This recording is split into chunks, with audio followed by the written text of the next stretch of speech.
किसान भाइयों, लहसुन के कंदे को मोटा कैसे कर सकते हैं? दाना पीला होने लगता है, उसको आप निदान कैसे कर सकते हैं? जड़ सड़न रोग जो पकड़ लेता है दोस्तों आपके लहसुन की फसल में, तो उससे छुटकारा आप लोग कैसे पा सकते हैं, उसकी सारी जानकारियां साथियों आपको इस वीडियो में मिलेगी, देखने को मिलेगी। कृषि मित्र से यहाँ पर पहली बार आए तो चैनल को सब्सक्राइब करके और वीडियो को लाइक जरूर कर दीजिएगा साथियों। चलिए दोस्तों, वीडियो को स्टार्ट करते हैं साथियों। तो किसान भाइयों, सबसे पहले तो हम बात कर लेते हैं कि लहसुन की फसल में पीलापन साथियों कैसे हमें देखने को मिलता है। देखिए दोस्तों, अगर आप लहसुन की खेती किए हुए हैं और उसमें साथियों ओवर वाटरिंग करते हैं, पानी अधिक देते हैं, तो उससे भी पीलापन हो जाता है हमारा। दूसरी बात करें साथियों कि पौधे में न्यूट्रिएंट्स की कमी आने लगती है, उससे भी साथियों पीलापन आपको आसानी से देखने को मिल सकता है। तो न्यूट्रिशन की कमी होती है, तो साथियों आप लोगों को क्या करना है, अगर पानी से साथियों आपका पौधा जो होता है पीला होने लगता है, उसके लिए साथियों आपको क्या करना पड़ेगा, वही बात करते हैं साथियों कि अगर पानी की कमी होती है,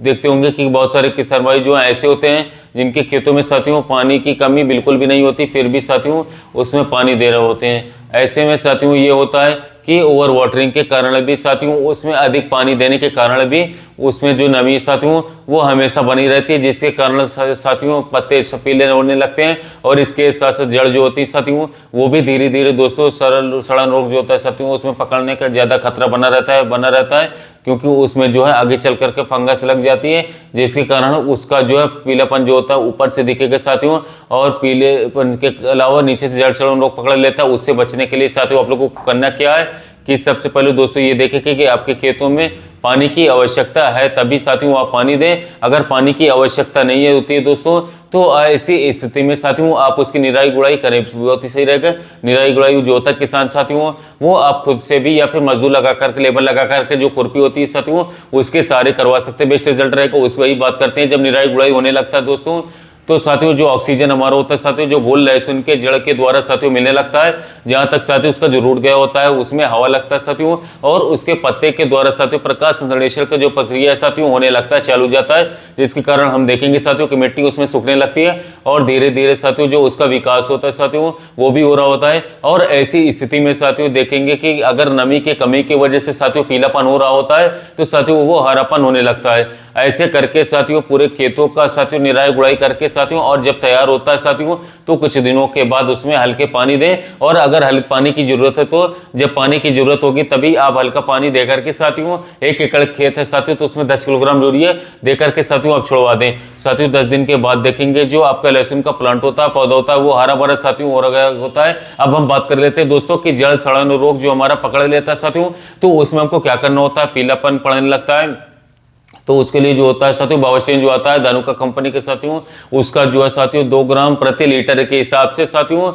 वो मिला करके साथियों, और इसके ऊपर साथियों आप लोगों को स्प्रे करना है। दोस्तों ये कॉन्टैक्ट इसके फंगिसाइड होता है साथियों, जब इसके ऊपर आप स्प्रे करते साथियों तो प्रक्रिया कैसे करता है साथियों, इसके पत्ते के ऊपर जब स्प्रे करते साथियों तो पत्ते के द्वारा ये पूरे जड़ तक जाता है, और इसके साथ साथ जो जड़ सड़न रोग होता है साथियों उससे बचाता है, बचाव करवाता है पौधों को, रोग प्रतिरोधक क्षमता जो होती है साथियों पौधे की उसको ये बढ़ा देता है आसानी से, जिसके कारण से साथियों बात करें तो जो जड़ सड़न रोग जो हमारा होता है साथियों उसमें साथियों काफी ज्यादा मदद देखने को मिलती है। और आपका लहसुन का जो फसल होता है साथियों वो हरी भरी बराबर बनी रहती है, उसमें करने में मदद करता है, हरा करने में, जो उसमें फंगस लगा रहता है वो भी नियंत्रण साथियों हमारा आसानी से हो जाता है। अब हम बात कर लेते हैं किसान भाइयों की न्यूट्रिशन की कमी की वजह से अगर आपके लहसुन का पौधा साथियों पीला होने लगता है, तो साथियों आप लोगों को जानकारी लेना बहुत ही जरूरी होता है साथियों कि आपको पता कैसे चलेगा कि न्यूट्रिएंट्स की कमी की वजह से आपका लहसुन की फसल पीलापन में आ रहा है। तो कोई भी एक लहसुन को उखाड़ करके देखकर जो पीला हो रहा होता है साथियों, अगर उसके जड़ सही होते साथियों बेहतर रहते हैं और किसी भी प्रकार का फंगस उसमें नहीं लगा रहा होता है, तब आप समझ सकते हैं साथियों की न्यूट्रिशन की कमी के कारण ही इसका पीलापन साथियों आया। तो ऐसी स्थिति में साथियों 10 किलोग्राम यूरिया और इसके साथ 5 से 7 किलोग्राम आप जिंक लेकर के साथियों, और इसके साथ साथ खेतों में छिड़काव करें साथियों। जब छिड़काव करते हैं तो साथियों 10 दिन बाद देखेंगे कि आपका साथियों जो लहसुन का फसल होगा, जो पौधा होगा साथियों वो पूरा साथियों हरा भरा होने लगेगा साथियों। 10 किलोग्राम यूरिया और इसके साथ 5 से 7 किलोग्राम जो मैं जिंक बताऊं साथियों, ये 1 एकड़ खेत के लिए साथियों मैं आपको बता रहा हूं। अब हम बात कर लेते हैं दोस्तों कंद मोटा करने के लिए साथियों आप लोगों को करना क्या पड़ेगा। बहुत सारे किसान भाई ऐसे हमारे होते हैं जो कि कंद मोटा करने के लिए जो उसका खाद होता है साथियों और इसके साथ न्यूट्रिशन होते हैं वो पहले से ही जैसे जैसे जर्मिनेशन होता है वैसे ही साथियों देना शुरुआत कर देते हैं। तो आप लोगों को कब करने देना है, किस समय पर देना है, कैसे देना है साथियों, ताकि आप लोगों का साथियों अकाउंट अच्छे से लग पाएगा और इसके साथ साथ कंध भी मोटा होगा। और इसके साथ साथ हार्वेस्टिंग करते समय साथियों आपका इतना बंदा कंध होगा कि आप लोगों को देख करके साथियों खुशी देखने को मिलेगी। दोस्तों, कभी भी कंध मोटा करने के लिए साथियों न्यूट्रिशन आप देते हैं, फर्टिलाइजर देते हैं, तो आपको साथियों 75 से 80 दिन के बाद ही साथियों आप लोगों को लहसुन में खाद या फिर न्यूट्रिशन देना है, क्योंकि साथियों 75 से 80 दिन के बाद ही साथियों उसमें कंध लगना स्टार्ट हो जाता है साथियों। तभी साथियों उसमें भरपूर लाभ आपको खाद का साथियों या फिर न्यूट्रिशन का साथियों देखने को मिल सकता है। अब बात कर ले तो दोस्तों कि कंद को मोटा करने के लिए साथियों कौन सा खाद या न्यूट्रिशन को हम देते हैं ताकि हमको उसमें अच्छी तरीके से कंद लगने के बाद साथियों उसमें चमक बने रहे साथियों लास्ट तक। तो दोस्तों उसके लिए आप लोगों को खाद देने की जरूरत होती है साथियों। तो इसमें आप लोगों को खाद लेना होगा फास्फोरस और इसके साथ पोटाश देना है।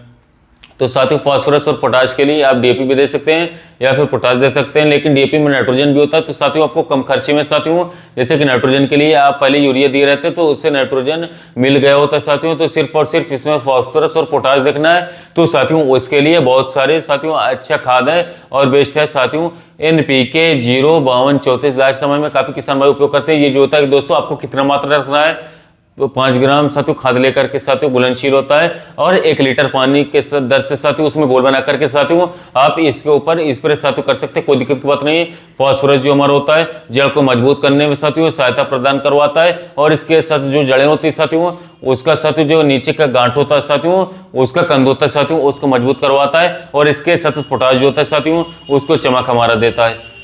साथियों। तो ये काम होता है हमारा फास्फोरस और पोटाश के, जिसको उपयोग करके हम अच्छा खासा प्रॉफिट कमा सकते हैं साथियों। तो कैसा लगा वीडियो अच्छा लगा हो तो चैनल को सब्सक्राइब कीजिए, वीडियो को लाइक कीजिएगा। वीडियो नए टॉपिक